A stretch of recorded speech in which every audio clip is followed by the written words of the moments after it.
¿Qué tal? Bienvenidos. Los países con certeza de vacuna se sienten mejor, se sienten protegidos, pero a futuro. Es el caso de la Argentina.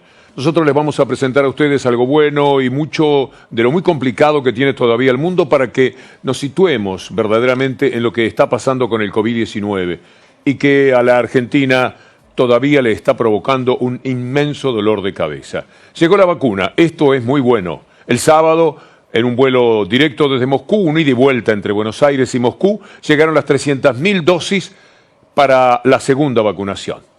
Todo confirmado, que venía la vacuna, que hay 2 dosis, que la segunda se va a dar en tiempo y forma. Todo esto está muy bien. Ahora esperamos las otras vacunas, con las cuales el gobierno también se comprometió que las íbamos a tener en enero y febrero. Esperamos estos días de enero ansiosamente para poder confirmarlo. La vacuna llegó, podemos cantarlo, llegó. Y mientras tanto, hay lugares donde tenemos enormes problemas. Mientras vemos estas imágenes que nos traen mucha esperanza, vemos también lo que pasa en Tandil. Tandil, saben ustedes, fue una especie de piedra en el zapato, la dirigencia de Tandil, no la población, respecto a la provincia de Buenos Aires. Así quisieron jugar de otra manera, apartarse, y así les ha ido también. Están en una situación casi de colapso en estos momentos. Mire la noticia que se da desde Tandil, y esto es altamente preocupante. Tandil al borde del colapso sanitario. Por supuesto que uno puede encontrar situaciones todavía peores. La de España es tremenda. En España en estos momentos tenemos 84.000 contagiados en apenas el fin de semana. Me gusta certificarlo siempre con lo escrito, para que ustedes vean hasta qué punto, cuál es la dimensión de todo el daño que el COVID-19 sigue haciendo en el mundo. La incidencia acumulada se dispara en un fin de semana con 84.287 nuevos casos. Y mientras tanto también España tiene el estímulo de la buena información, la buena noticia que significa tener la segunda dosis. Vamos a ver a la primera persona que se dio la vacuna y que ahora se da también la primera dosis en España. La vacuna me está muy bien. Hombre, pues sí, ganas de ver a mi familia. ¿Cuánto tiempo hace que no ve a su familia? Pues desde que está este bicho por aquí. 10 meses. No los veo. Madre mía. No podemos salir ni pueden venir ellos tampoco a ver. Pero como si fuera poco, lo que pasa con el COVID-19, ha llegado una nueva cepa. Alguien que lo ha contraído y que trabaja en el personal sanitario lo cuenta también en España. Esta cepa es la cepa inglesa. Es muy contagiosa, mucho más que la otra. Y estamos ahora en plena ola. Esto va a ir a más. Si no lo paramos entre todos, si la gente no toma conciencia. No pensaba nunca que me iba a contagiar. He guardado las distancias, he guardado las normas, pero este bicho es muy malo. Está bien dicho, es así, es tan peligroso, es letal en muchos casos, contagia, cambia la vida. La gente cree que pasado el coronavirus no sucede nada, muchísimas secuelas se ha demostrado que quedan después del paso del COVID-19. En Brasil, decimos ahí en medio del caos, y me da la impresión que es así, una buena en medio del caos, la primera mujer vacunada, la primera persona que en Brasil ha recibido la vacuna. Y en otros lugares, como en la India, se preparan para el plan de vacunación más amplio, más ambicioso del mundo entero. 300 millones de personas deberían estar vacunados en el mes de julio. Usted sabe, la población de India por los 1.000 millones de habitantes. Bueno, están dispuestos a vacunar a 300 millones. No nos olvidemos que India va a fabricar la vacuna. La Sputnik V es uno de los centros de fabricación y seguramente ahí va a tener una enorme posibilidad de darse a sí mismo lo que el país está necesitando. Y mientras tanto, en el Reino Unido, por ejemplo, hasta las catedrales, así como le mostrábamos el otro día en Disneylandia, en los Estados Unidos, la Catedral de Salisbury está en estos momentos sirviendo como un centro de vacunación. Todo viene bien, entonces, entre un Ave María y un Padre Nuestro, la vacuna. I'm overjoyed. This place has stood here for 800 years to give glory to God and to serve the city and the region. And today, what better way could there be of doing that than hosting Salisbury's stage in the vaccination programme. It's absolutely wonderful. Some of our members of our congregation, some of our volunteers will be among those who are receiving their jabs today. These life-saving jabs, which are a real sign of hope for us at the end of this very, very difficult year. El mundo está apelando a todo lo que haya a mano, es decir, en los sitios donde la gente se puede reunir para recibir la vacuna, todo viene bien, una catedral, un parque de diversiones, un hotel, cualquier sitio. Cuanto más grande mejor para albergar a toda la gente que está con deseos de vacunarse, que por cierto es la mayor parte de la humanidad. Aunque están los anti todo. ¿Usted cree que son solamente habitantes de la Argentina? No, lamentablemente pululan en el mundo entero. En Viena verá ahora antivacuna, anticuarentena, anti todo. Un panorama parecido al que de vez en cuando tristemente tenemos que comentar de la Argentina.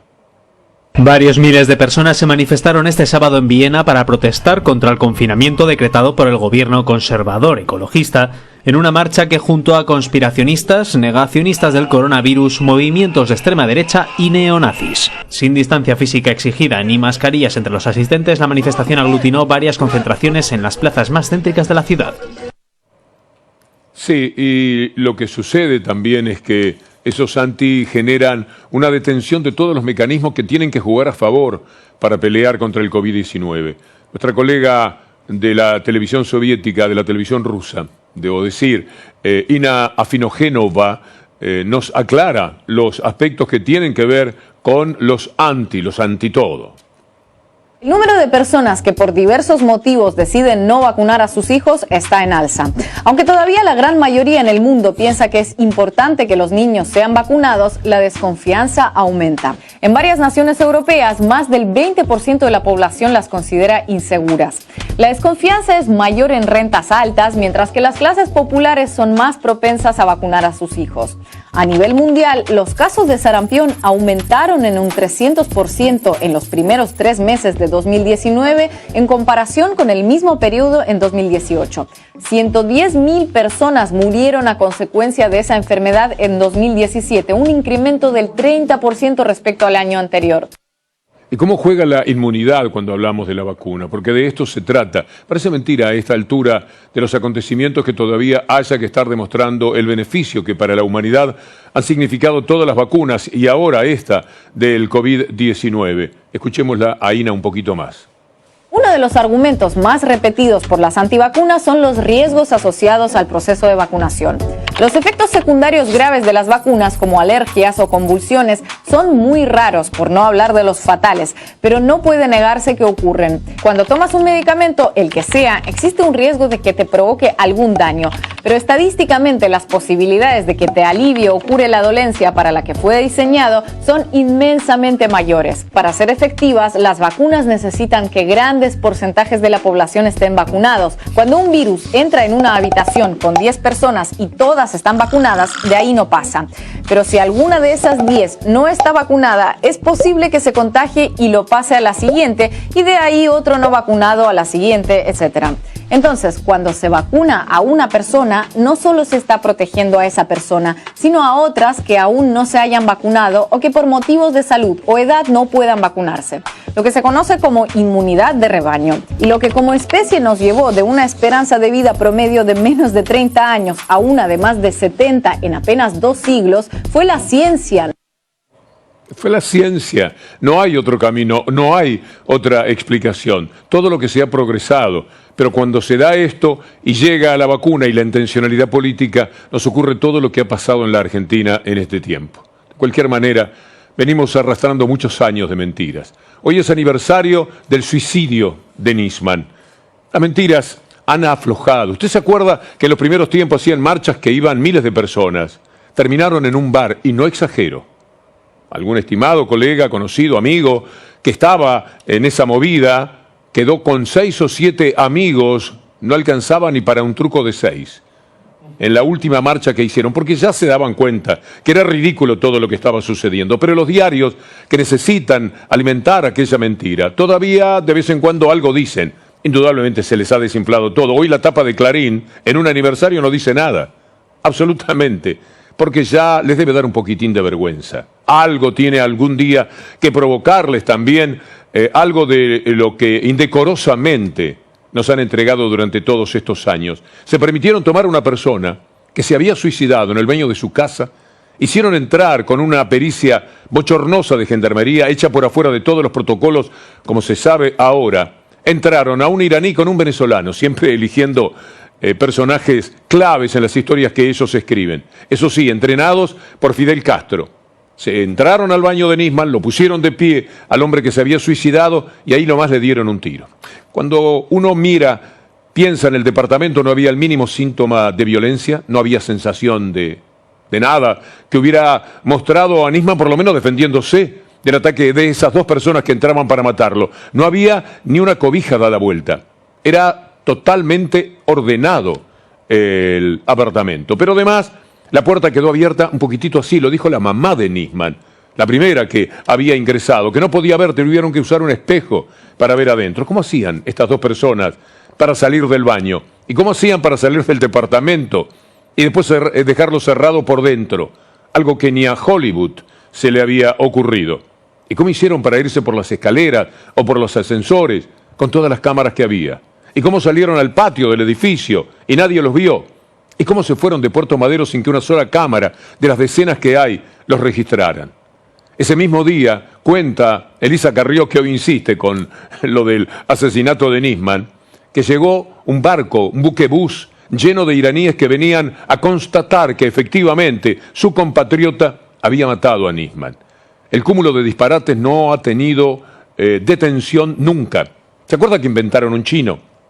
Después había un pasadizo secreto para que una persona que lo hubiese matado no tenía que irse, sino que por un pasadizo secreto de los gauchitos habitantes del edificio de Nisman, que si necesitan arroz van por el pasadizo secreto y le dicen, me presta arroz hasta mañana. Gracias a eso había un asesino que podía ir por los pasadizos secretos y meterse, pero tampoco se entiende demasiado cómo, en el departamento de Nisman y matarlo, con Nisman diciendo, me vienen a matar, perfecto, bueno, me lo asumo. Eso sí, lo hicieron con la pistola que Nisman había pedido claramente para suicidarse a su asistente Lagomarsino, el que ha pagado muy caro el simple hecho de haber estado cerca de Nisman. Las mentiras fueron cuantiosas, permanentes, totales y se extienden hasta ahora. Ayer Clarín se animó a poner una pequeña tapa en la que decía que los espías en general, ese día habían hablado mucho entre ellos, un domingo. Puede ser que los médicos hayan hablado bastante entre ellos, los hombres que hacemos televisión planeando algo que tenemos que hacer mañana hayan hablado entre ellos. Era el único indicio al que se animaron a recurrir ahora, cuando ya se desinfló por completo la idea de que Nisman fue asesinado. Eso sí, por la entonces presidenta de la República. Les permitió opacar la democracia, poner un gobierno neoliberal que después les dio todo a ellos. Se robaron todo durante 4 años, abusaron, fueron demasiado avivados para aprovechar la circunstancia, poder real más poder político, y se quedaron con todo demasiado rápido. Y no le dieron nada a la gente, la mataron de hambre. Los pobres cayeron en la indigencia, y ahí tenemos ahora encima lo que está sucediendo con la pandemia, para saber que 11 millones de personas comen gracias a que el Estado tiene un brazo generoso, una mano abierta para aquellos que sufren en la República Argentina, porque es un Estado no neoliberal, sino exactamente todo lo contrario. Vamos a revisar algunas de las mentiras increíbles.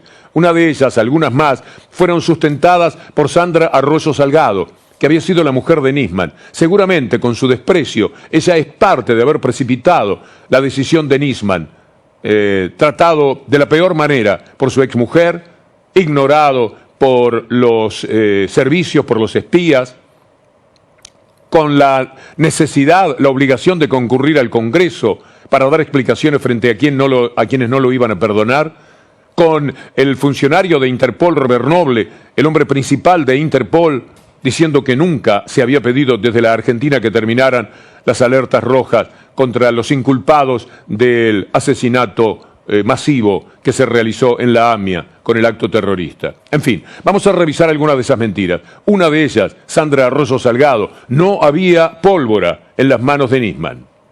Se hicieron 2 peritajes sobre las muestras de las manos de Nisman. Uno primero por la policía de la provincia de Buenos Aires, lo repite porque no contento con el resultado, en el Centro de Investigaciones Fiscales de Salta el 10 de febrero y vuelve a dar negativo. Y nuevamente el resultado fue negativo, no había restos de pólvora en las manos de Nisman. La señora ha mentido como en todo lo que significó su comportamiento en este tema. Lo único comprensible humanamente es que ella no quería ser, frente a su familia, una de las responsables de la decisión que adoptó Nisman, conociéndose todos los chats que intercambiaron en los cuales había un tratamiento tan duro, tan hostil para su ex marido, que posiblemente en todo lo que tenía sobre la mesa en aquel momento se precipitaba al deseo de darse el balazo con el revólver que le pedía a Lagomarsino. Vean el expediente real, en el cual sí se está indicando que había 69 partículas en la mano derecha. Lo único que podía haber sucedido era que Nisman hubiera estado recurriendo a fuegos artificiales, por ejemplo, en esa jornada. Por supuesto se sabe que no. 69 partículas en la mano derecha. Esto es lo que verdaderamente dice el informe, pero como ellos piensan que le pueden decir al 90% o al 95% lo que se les antoja, había 19 partículas en la mano izquierda de pólvora, ellos creen que convencieron a la gente de que, bueno, si no había pólvora en las manos, que podía no haber habido pólvora en las manos.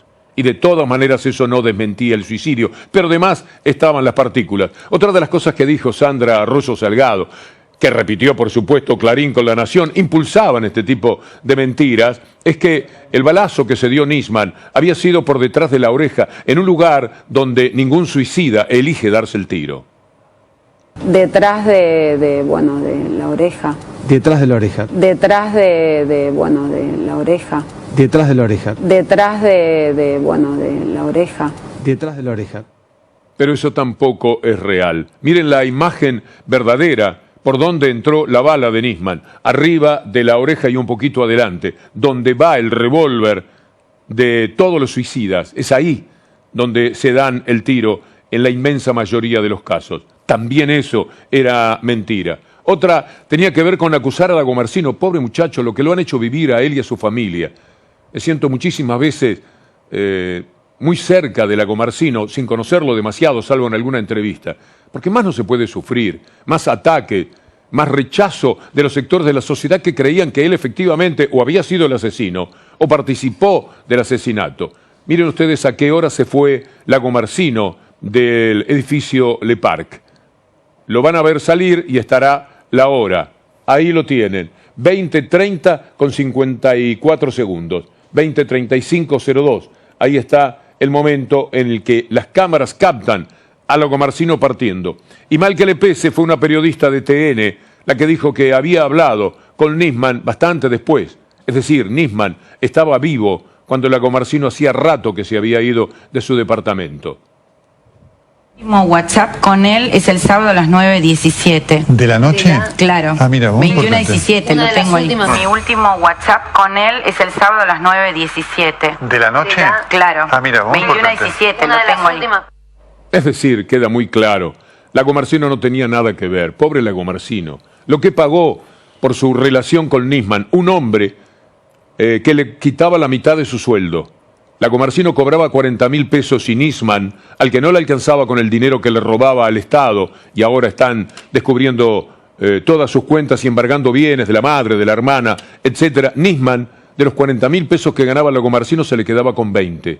Fíjese usted la ruindad del personaje al que quieren convertir en un héroe. Bueno, quisieron una estatua, enterrarlo donde ellos sabían perfectamente que no se correspondía con ninguna verdad desde el punto de vista religioso, y todo para tratar de inculpar, en aquel momento con motivaciones políticas, a la presidenta de entonces, a Cristina Fernández de Kirchner.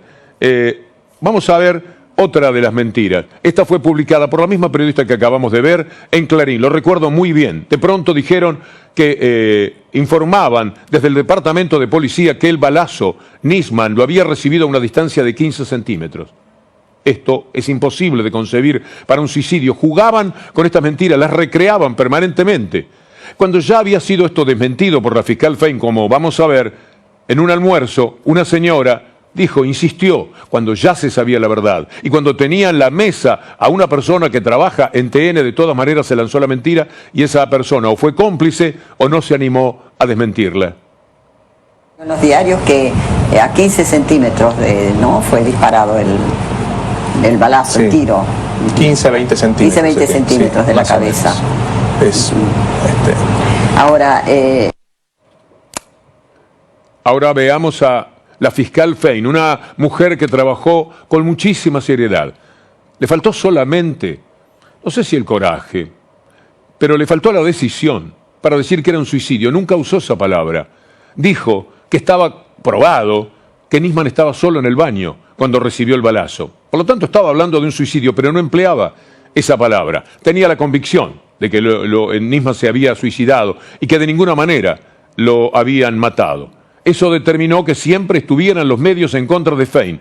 Una mujer seria, una mujer decente, una mujer muy ocupada en el tema, a la que solamente le faltó esa pizca de decisión para decir clara y elocuentemente: esto fue un suicidio. Nisman estaba solo en el baño cuando recibió el balazo. ¿De qué otra manera que no ofreciéndoselo él mismo podían haber sucedido las cosas? Vamos a ver otra de las mentiras. Bueno, veamos primero a la fiscal. La distancia del disparo, de acuerdo a la autopsia, a una distancia de no mayor a 1 centímetro, a una distancia de no mayor a 1 centímetro. O sea, la distancia fue prácticamente apoyando el arma en el parietal derecho. Por supuesto que fue así, y todo lo demostró, además de esto que dijo ya en el primer momento la fiscal Fein. Recordemos que todas estas mentiras servían para una operatoria que iba a opacar la democracia en el 2015. ¿Quién podía votar a una presidenta que era capaz de asesinar a un fiscal? ¿Y cómo no iba a ser ella? Si lo mataron después que él había hecho la denuncia. Es todo el argumento que existe. Él hace la denuncia, Nisman, sobre Cristina Fernández de Kirchner y lo matan. ¿Quién podía ser? A nadie le dejaron margen para pensar que, bueno, ya que políticamente podía ser inconveniente, si lo hubieran matado, también podía ser alguien que quería perjudicar a Cristina Fernández de Kirchner, pero eso no estaba ni siquiera mencionado. Todas las certezas que tenían era ese disparate. Una denuncia que ya había perdido contra todos los jueces que la habían estudiado. Una denuncia que se caía por lo que había dicho la Interpol. Una denuncia que motivaba que Nisman no se animara a ir al Congreso. Lo tironeaban, lo querían llevar, le prometieron que no iba a haber nadie, pero cuando él supo que iba a estar la gente del gobierno, no quería. Él sabía que lo iban a desenmascarar, que lo iban a mostrar como un verdadero truán, como un mentiroso, como una persona que, para defenderse de la posibilidad de que lo echaran del cargo, después de todos los desastres que había hecho, presentaba esa denuncia mal escrita, desde el punto de vista jurídico, un mamarracho como nunca se ha visto.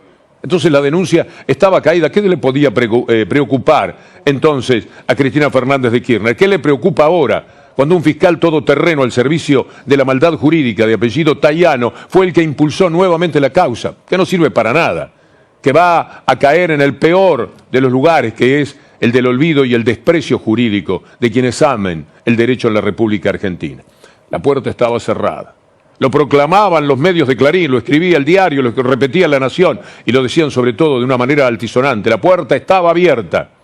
Lo decían y lo repetían hasta el cansancio, porque el cerrajero, un buen hombre que fue a hacer la tarea, dijo: era muy fácil para él, que cerrajero, no para las personas del común, que si tenemos una llave puesta del lado de adentro en una puerta, ¿cómo hacemos? Tenemos que llamar a un cerrajero, que efectivamente viene y hace en 2 minutos lo que nosotros no podríamos hacer en muchísimas horas. Se tomaron de eso y entonces dijeron: gran bochorno de la actuación del secretario de Seguridad, Sergio Berni, ¿no? Recién con la declaración del cerrajero, que yo creo que casi toda la gente que está siguiendo el tema ya sabe que declaró que la puerta no estaba cerrada al lado de adentro, como había dicho Berni, que había una segunda puerta que estaba abierta y ahora además se conoce que había un tercer acceso. Bueno, veamos a Tony Coleman, que es uno de los hombres que permanentemente nos asesora en nombre de la verdad, decir qué pasó con la puerta. Tenía 2 puertas, ¿no es cierto? La puerta principal tenía un pasador puesto, es decir, no se pudo abrir porque estaba cerrada de adentro con un pasador que además no tenía llave para abrir desde el lado de afuera. Y la puerta de servicio tenía 2 cerraduras, la de arriba una Travex, es decir, que con la llave uno corría el pasador. Eso lo abrió la madre de Alberto Nisman y después no pudieron tampoco entrar con la cerradura de abajo porque la llave estaba puesta del lado de adentro. Es decir, aquí la única solución posible a este enigma sería que los asesinos tenían una llave y se la llevaron además. Y no hay una sola prueba de eso. Entonces, la realidad es que el departamento estaba cerrado del lado de adentro. Esto hecho en el Destape hace ya un tiempo con Tuni Coleman. La demostración es muy fácil dentro de todo porque, insisto, no hay manera de dejar una puerta cerrada por dentro y salir. No lo quiso hacer ni el mejor de los libretistas de Hollywood, porque no tenía manera de salir del atolladero, que significa decir algo que solamente en la Argentina se puede sostener. Mire la tapa de Clarín de ayer. A esto se animaron. Los cruces telefónicos de los espías el día que mataron a Nisman. Todo lo que pueden decir al cabo de tantos años es que los espías ese día hablaron mucho entre ellos. ¿Qué sería lo que estaban hablando? Otro de los mamarrachos presentados. Y el otro tema era, en la misma tapa, pidieron por Milagro Sala y dejaron un basural. Usted va a ver lo miserables que son. Muy fácil. Este basural lo dejaron los seguidores de Milagro Sala que fueron a protestar. Se lo dejaron a la ciudad, pobre ciudad. Hablaron incluso de gastos de cientos de miles de pesos para limpiar eso que quedó allí, para demostrar que la Corte Suprema de Justicia es el basurero de la democracia, una denominación irrefutable, dado el comportamiento de la Corte Suprema. Muy bien, eso es lo que teníamos frente a la Corte Suprema. ¿Cuál es la verdad? Mire este tuit de las 3 de la tarde y 12 minutos, para que usted sepa quién limpió eso que era simplemente una metáfora. No tenían la mínima intención de dejar el basural frente a la Corte Suprema de Justicia. Querían sí decirle a Lorenzetti, a Rosenkrantz y compañía que son el basurero de la democracia. Me parece magnífica la definición. Ahí están los camioneros que se prestaron, que prometieron y cumplieron limpiar todo. Esto fue lo que sucedió. Al otro día, veamos otra vez la tapa de Clarín, sale en Clarín eso que significaba mostrar que los seguidores de Milagro Sala habían hecho este estropicio, habían dejado eso que está ahí al lado del edificio. Si esto hubiera ocurrido es criticable, pero no fue la ciudad la que lo tuvo que quitar. Poco después de la marcha ya estaban trabajadores sindicalistas de camioneros limpiando absolutamente todo, pero Clarín al otro día aprovechó esa foto y dijo lo que dijo, por supuesto, una de las tantas mentiras de la mafia mediática que ellos encabezan. Coco Garfagnini estuvo conversando con nosotros, un gran militante de la Tupac Amaru, y dijo: en Twitter se puede ver la hora, con la foto de los compañeros del sindicato de camioneros levantando la basura, porque eso lo habíamos previsto y definimos levantar la basura nosotros.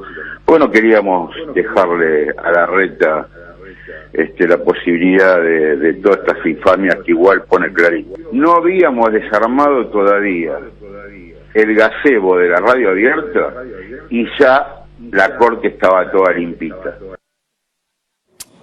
Pero la maldad la hicieron al otro día. Una porción importantísima de la tapa ocupada por una foto que significaba una mentira, porque no lo dejaron allí. Lo limpiaron ellos mismos. No lo tuvo que hacer la ciudad. El viernes fue un impacto para mucha gente y me duele, me sorprende que todavía tantos y tantos no sepan lo que hizo Milagro Sala, ya que de ella estamos hablando. Le voy a mostrar otra vez esta imagen que gracias a Ricky Carrizo, diácono de los curas en opción por los pobres, captamos en una visita que hicimos a Jujuy. Todo eso es lo que hizo Milagro Sala. Cada una de las casas que usted está viendo y todas las que van a ir allá en el fondo, porque el dron va a seguir. Todo eso en la capital nada más. En el resto de la provincia, miles de casas, una al lado de la otra. Y la urbanización, y las piletas de natación, y los hospitales, y las escuelas. Todo lo que hizo esa increíble mujer. Mire lo que le ofrecía a los chicos. Mire lo que hizo para su propia gente, con su gente. Para eso era el dinero que recibían del gobierno.